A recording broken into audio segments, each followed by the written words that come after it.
Day 37, Matthew 6, 6-8. Prepare.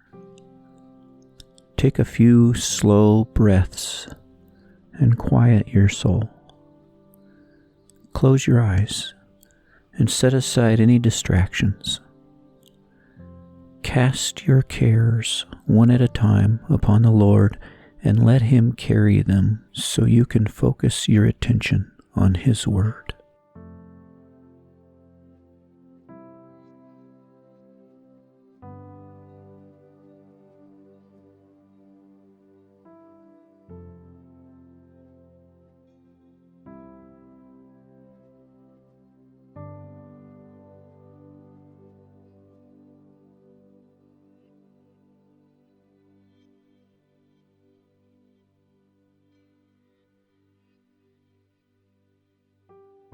Meditate. How would you naturally finish this sentence? God already knows what you need before you ask Him. Therefore, what?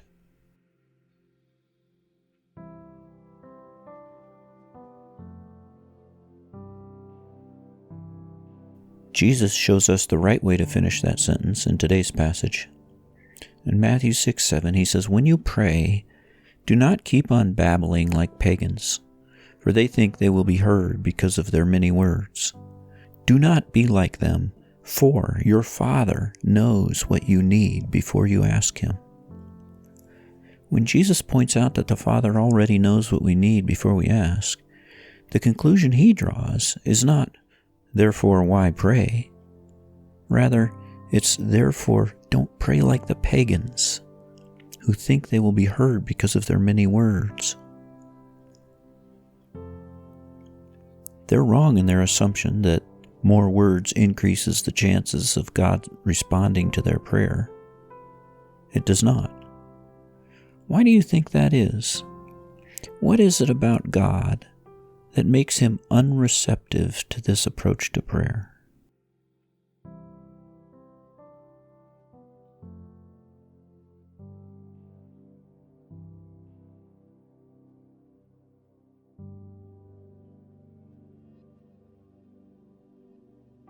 How would you harmonize what Jesus says here with the passages that call us to persistent prayer, such as in Luke 11, where Jesus compared the right kind of prayer to going to a neighbor's house and asking for something in the middle of the night? And in Luke 11:8, Jesus says, "I tell you, though he, the neighbor, will not get up and give him the bread because he is his friend, yet because of the man's persistence and boldness, he will get up and give him as much as he needs." Jesus taught us to persist in prayer, and He Himself persisted in prayer.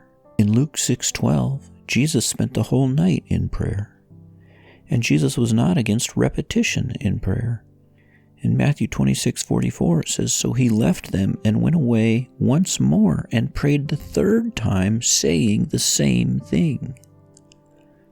How is that different from the pagans' approach of thinking they will be heard because of their many words?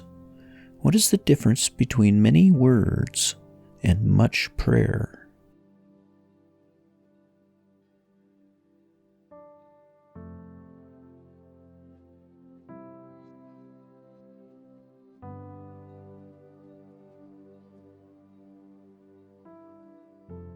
If a husband and wife do nothing but convey information in their speech, that's a sick marriage.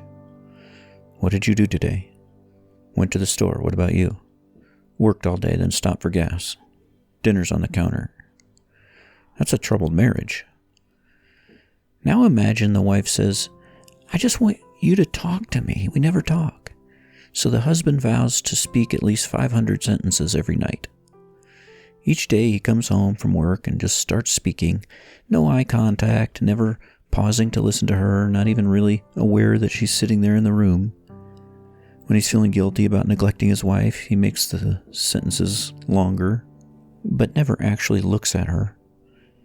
There's no relational exchange, just words and the click, click, click of his sentence counter, so he knows when he's hit his 500 sentences. Can you see why God does desire much prayer, but but hates empty repetition in prayer.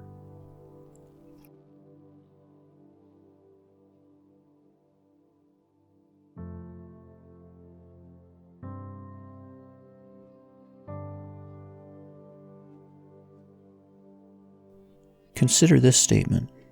God cannot be manipulated by the mere recitation of words, but he can be influenced relationally, like a father responding to the pleas of his beloved child. How could you make your prayers less like the first category and more like the second?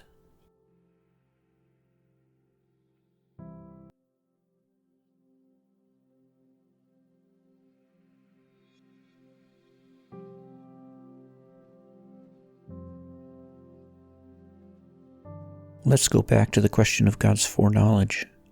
If God already knows everything you are going to ask, then why pray at all? Why would someone who already has all the information want you to talk to him? Evidently, there are other reasons for talking besides conveying information. What are they?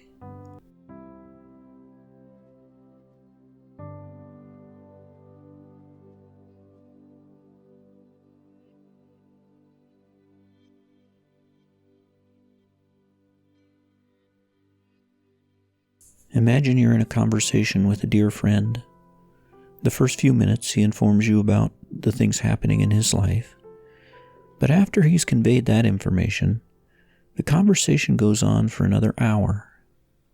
What kinds of things might take place in a conversation after the informing part?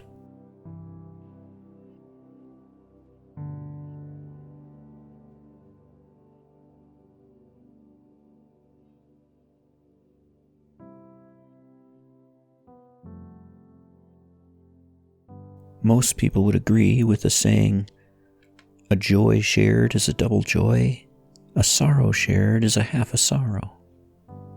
How does that statement relate to prayer?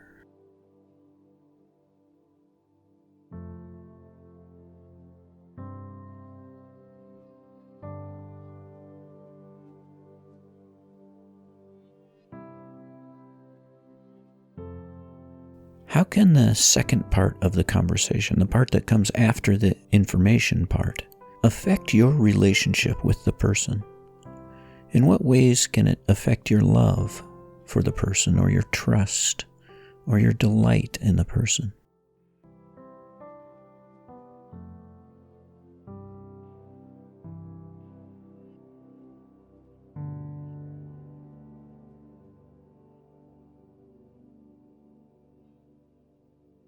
Suppose your child comes home from school and you ask about his day.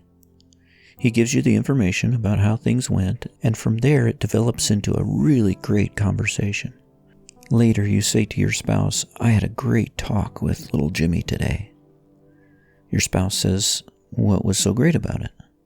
You don't answer, well, he gave me the order of events of the day. You might have already known some of that. As a parent, what kinds of things in that conversation would make you go away thinking, that was a great talk?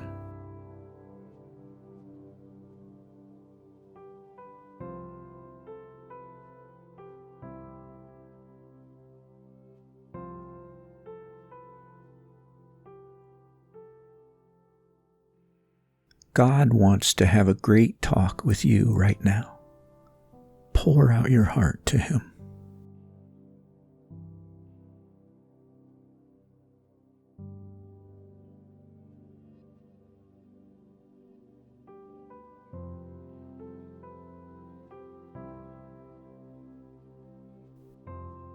Psalm 10:17 says, You hear, O Lord, the desires of the afflicted. How would it affect your prayers if you found out the only prayers that reach the heart of God are the ones driven by strong desire?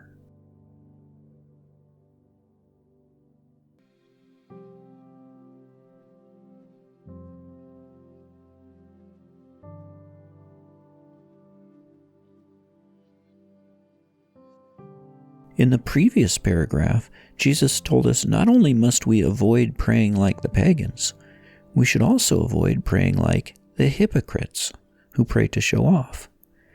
If you're tempted with showing off, then Jesus gives this instruction in Matthew 6:6.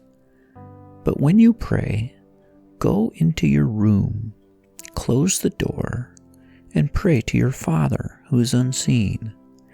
Then your Father who sees what is done in secret will reward you.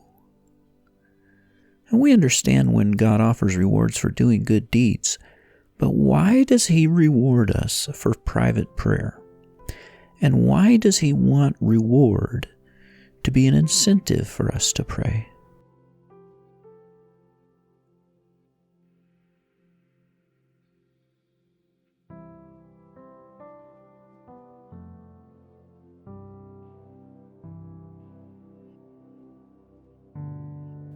Pray for others, friends and family.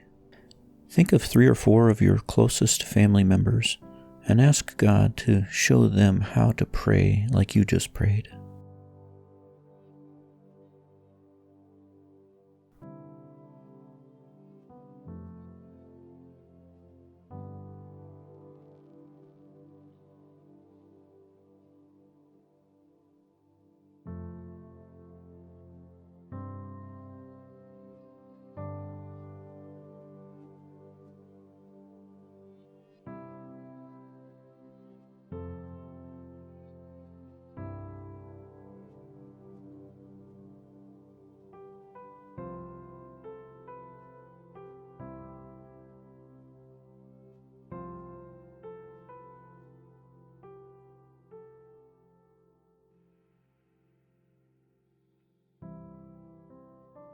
Thanksgiving.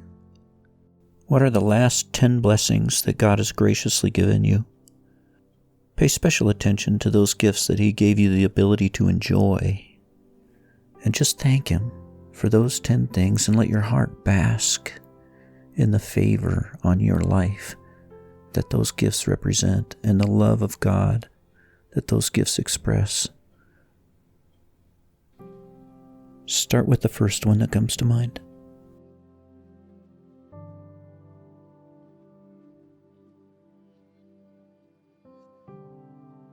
Now the second.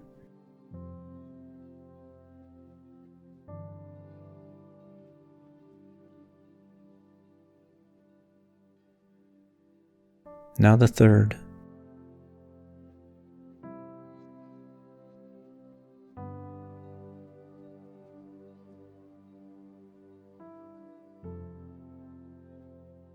Now the fourth.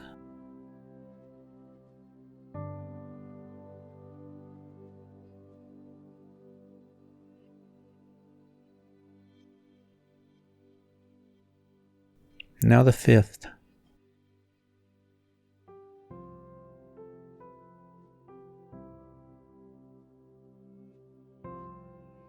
Now the sixth.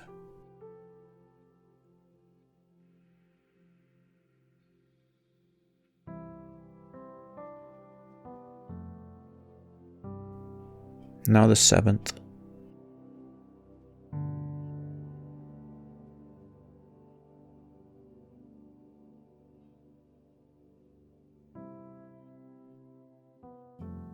Now the eighth.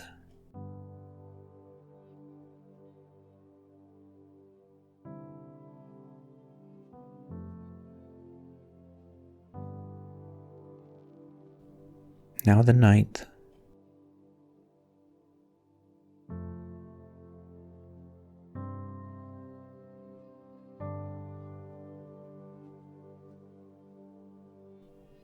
And the 10th.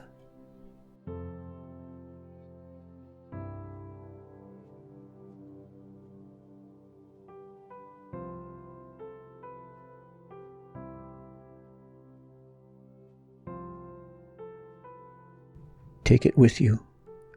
Pick one thought from this meditation that you want to carry with you.